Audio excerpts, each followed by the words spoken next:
5,25,64,000 रुपए अभी तक जो है वो कैश विड्रॉ करा चुके हैं हबीब बैंक से।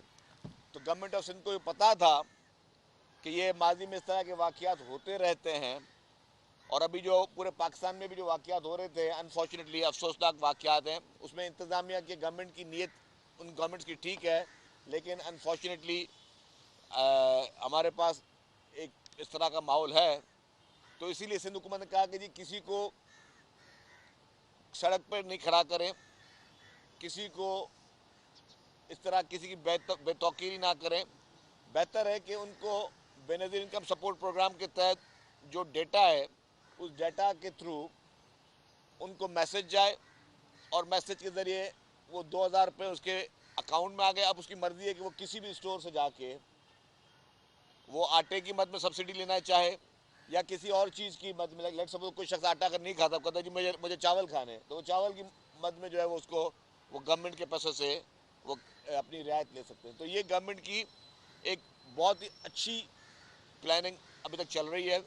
मैं अभी तक का डेटा देता रहा हूँ, ये पूरे रमज़ान में चलता रहेगा, और रमज़ान भर में इंशाल्लाह ताला 15.5 अरब रुपए की सब्सिडी हम दे चुके होंगे। लेकिन इसके बावजूद भी वज़ीर आला सिंध सैयद मुराद अली शाह साहब ने खुसूसी तौर पर यह कहा है कि अगर कोई और शख्स समझता है कि मेरी मंथली इनकम 50,000 रुपये से कम है, तो वो बेनज़ीर इनकम सपोर्ट प्रोग्राम के उन सेंटर पर जाए या 8171 पर अपना शनाख्ती कार्ड मैसेज करे और अपने कवायफ दे, तो विदिन 24 आवर्स जो है वो भी इनरोल्ड हो जाएगा।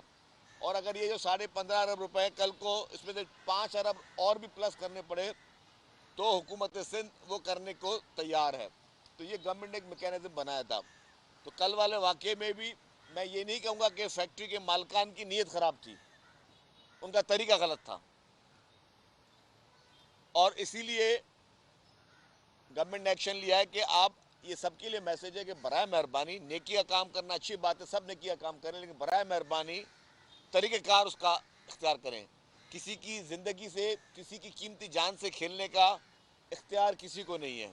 सब तरीका अपना जो है वो बेहतर से बेहतर जो है वो इख्तियार किया जाए। ये तो चीज़ थी जो सिंध हुकूमत की जानिब से पूरे रमज़ान मुबारक में कोशिश की जा रही है, एफ़र्ट्स किए जा रहे हैं, उसके बारे में। इस वक्त जो मुल्क की सियासत में जो हो रहा है वो निहायत ही अफसोसनाक हो रहा है। और मैं ये कहूँगा कि पाकिस्तान की 75 साल की हिस्ट्री में, पाकिस्तान की 75 साल की हिस्ट्री में आइन कानून की इस तरीके से बेतौकीरी आज दिन तक नहीं हुई। सबसे पहली बात, ये पिछले 1-1.5 महीने में जो कुछ हुआ है, हमने मैसेज क्या दिया है? हमने मैसेज दिया है कि ये आइन की किताबें हैं, ये कानून की किताबें हैं, जो आपके पाकिस्तान पेनल कोड के, जो पीनल कोड के जो भी कानून है, इसकी कोई वैल्यू नहीं है, कोई हैसियत नहीं है। अब इस मुल्क में फैसला डंडे के जोर पे होगा, इस मुल्क में फैसला बदमाशी के जोर पे होगा, इस मुल्क में फैसला गुंडागर्दी के जोर पे होगा, इस मुल्क में फैसले सिर्फ ताकत के जरिए कर सकेंगे, कानून के जरिए कोई फैसला नहीं होगा। जिस तरीके से पिछले 1-1.5 महीने में जो लाहौर में तमाशे हुए, जो पुलिस वालों की पिटाइयां की गई, जो कानून नाफिज करने वाले इदारों की गाड़ियों को नुकसान पहुंचाए गए, उनके सिपाहियों को नुकसान पहुंचाए गए, जिस तरीके से पुलिस पे पेट्रोल बम फेंके गए, मैं हैरान हूं। और वाकई ये मैं समझता हूं कि ये हमारे स्टेट के मुंह पे एक तमाचा है कि पेट्रोल बम फेंके जा रहे हैं किसी के घर से, किसी घर की छत से, और कोई गिरफ्तार नहीं है। जो गिरफ्तार है सबको जमानतें मिल रही हैं। अगर खुदा न खासा उस पेट्रोल बम में, जो कि आपने देखे कि पुलिस वालों ने फिर भाग की जान छुड़ाई वहां पे अपनी, अगर कुछ हमारे सिपाही शहीद भी हो जाते तो भी कोई पूछने वाला नहीं था। एक दफा इमरान खान या पीटीआई की तरफ से ये नहीं कहा गया कि हम अपने कारकुनों को रोकें या मजम्मत करते हैं कि जी हमारे कारकुन पुरअमन रहें, हमारे कारकुन कानून हाथ में ना लें। आपकी पंजाब की एक पीटीआई की लीडर साहिबा जिनकी ऑडियो लीक हुई टाइगर फोर्स के सदर आरिफ अलवी से, उसमें वो कह रही कि हमारे कारकुन पेट्रोल बम फेंक रहे हैं। मतलब आप देखिए कितनी अदालतें हैं, सेशन अदालतें हैं, लाहौर हाई कोर्ट है, सुप्रीम कोर्ट है, पूरी अदालतें देख रही हैं कि जितने भी जज मौजूद जज साहिबान, मैं लफ्ज इस्तेमाल करूंगा मौजूद जज साहिबान, जब अपने घर पे होते हैं तो उनके बाहर सिपाही पुलिस वाला होता है, गाड़ी में बैठते हैं तो सिपाही पुलिस वाला होता है, अपने घर से लेके कोर्ट तक जाते हैं तो आगे पीछे मोबाइलें होती हैं, उसमें सिपाही पुलिस वाले हैं, आप कोर्ट रूम में बैठते हैं तो आपके सिक्योरिटी में सिपाही पुलिस वाले हैं। उन पुलिस वालों को जूते मारे जाएं, उनको डंडे मारे जाएं, उनको पत्थर मारे जाएं, उनके ऊपर, उन पुलिस वालों के ऊपर पेट्रोल बम से अटैक हो, किसी एक अदालत ने सुओ मोटो नोटिस नहीं लिया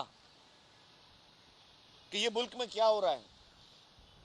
तो क्या मतलब, अगर और इस पे देखें कि आप ना कोई शोर मच रहा है, मैं तो अफसोस के साथ कहता हूं ना मीडिया में शोर मच रहा है, ना किसी अदालत में शोर मच रहा है, ना कोई पॉलिटिकल पार्टी उसको इस तरह उठा रही है कि यार आप ये मुल्क, किस मुल्क में बैठे हो जहां पे आप पुलिस वालों को सरेआम बेतौकीरी करो, उनको मारो, उनको डंडे मारो, उनके ऊपर पेट्रोल बमों से, ये पेट्रोल बम से हमला, ये दहशतगर्दी है, ये कोई लड़ाई झगड़ा नहीं है, ये दहशतगर्दी में शुमार होता है पेट्रोल बम से हमला। तो आप ये चीज कर लो, लेकिन कोई अदालत सुओ मोटो नोटिस नहीं लेगी उस पर। इससे बड़ी लाकानूनियत पूरे मुल्क में कहीं नहीं हो सकती। इससे बुरी लाकानूनियत की मिसाल पूरे मुल्क में कहीं नहीं हो सकती। ये हम खुदा ना खासा ये मैसेज दे रहे हैं कि this country is without the law, यहां कानून की कोई हुक्मरानी नहीं है। और उन सब लोगों को जो उसमें मुलविस है, जो उसके मास्टरमाइंड है, हर जगह से क्लीन चिटें मिल रही हैं, हर जगह से उनको बेल बिफोर अरेस्ट मिल रही है, अदालतें बुला रही हैं, वो अदालतों में जाने के लिए तैयार नहीं है। उन्होंने एक मरतबा भी अदालत के कहने पे नहीं गए, हाँ जब भी गए अपनी मर्जी से गए, अपने मूड के हिसाब से गए। वो जो भी वो जादू टोने में जो उनको तारीखें बताई जाती हैं कि इस तारीख में घर से निकलना, उस तारीख पे गए वो अदालत के बुलावे पे एक दफा भी नहीं गए, किसी एक कोर्ट में भी नहीं गए। और सारी की सारी अदालतों की तरफ से क्लीन चिटें मिल रही है ऐसे लोगों को कि रियासत पे आप हमले करें, रियासती इदारों पे हमले करें। अगर रियासती इदारों पे हमले करना जायज़ है, अगर ये फैसला हर कोई इस मुल्क में 22 करोड़ आवाम ये फैसला कर ले आज कि हमने गिरफ्तारी नहीं देनी, कल भी जो फैक्ट्री का वाकया हुआ, अगर वो फैक्ट्री के मालकान फैसला कर ले कि हमने गिरफ्तारी नहीं देनी है, अगर इस मुल्क में हर शख्स फैसला करके अब मेरी गिरफ्तारी का फैसला मैं करूंगा कि मैंने गिरफ्तारी देनी है नहीं देनी है, तो फिर ये सारी चीजें बंद कर दी जाए। मैं पहले ये 10 दफा कह चुका हूं, पाकिस्तान पीपुल्स पार्टी की लीडरशिप जब उनके वारंट निकाले गए, इज्जत के साथ, ग्रेस के साथ, हिम्मत के साथ, और मैं कहूंगा बुर्दबारी के साथ गिरफ्तारियां दी हैं। पीपुल्स पार्टी के वर्करों ने बुर्दबारियों के साथ गिरफ्तारियां दी हैं, हम सब ने बुर्दबारियों के साथ गिरफ्तारियां दी हैं। हमारे वारंट निकले हुए तो हमने अपने मुल्क में आके गिरफ्तारियां दी हैं। हमें पता था हमारे साथ क्या शर, हमने वॉलंटियरली गिरफ्तारियां दी हैं। यहां इस मुल्क में आपने तमाशा क्या मचाया हुआ है कि ये मैसेज दे दिया आपने कि अब इस मुल्क में डंडे का कानून चलेगा, बदमाशी का कानून चलेगा, गुंडागर्दी का कानून चलेगा। जो जितना बड़ा गुंडा होगा वो उतना ही बड़ा कामयाब, जितना ज्यादा मॉब इकट्ठा करना है बस, और कोई काम नहीं करना। कल को जितने भी माफियाज हैं वो भी ये काम करें, आप पैसे पे हायर कर ले 5-6 हज़ार आदमी या 2-4 हज़ार आदमी, और वो घर के बाहर खड़े कर दे, फिर इस मुल्क में जो तबाही फैलानी है फैला दे। जिस तरह का मैसेज देना है मैसेज दे दें आप। आपने ये मैसेज दिया, अनफॉर्चुनेटली मुझे बड़े अफसोस के साथ कहना पड़ रहा है। हमारी अदालतों के पास सारे कवानीन मौजूद हैं, और वो जितने भी ऑडियोज थी, क्या यास्मीन राशिद की ऑडियो और आरिफ अलवी की ऑडियो किसी एक ने तरदीद की कि ये मेरी आवाज नहीं है? क्या आरिफ अलवी ने कहा कि ये मेरी आवाज नहीं है? क्या यास्मीन राशिद ने कहा ये मेरी आवाज नहीं? नहीं कहा।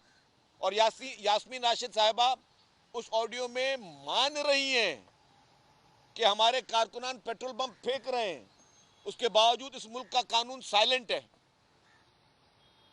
कानून में हर चीज मौजूद है, लेकिन कानून पे जिन्होंने अमल दरामद कराना वो साइलेंट है। मैसेज क्या दिया आपने पूरे पाकिस्तान को? आज एक की हुकूमत है, कल किसी और की हुकूमत हो जाएगी। फिर मैं तो हर बार कहता हूँ, ये 5-6 हजार आदमी जमा करना कोई बड़ी बात नहीं है। फिर हर आदमी अपने घर के बाहर गुंडे जमा कर दे, बदमाश जमा कर दे, उनको हाथ में लाठियां दे दे। यहाँ तो लाठियां काफी जगहों पर हथियार भी आ जाएंगे, आए कोई माई का लाल लड़ने के लिए। और फिर आपने केस प्रेसिडेंट यही बनाना है कि क्योंकि आपने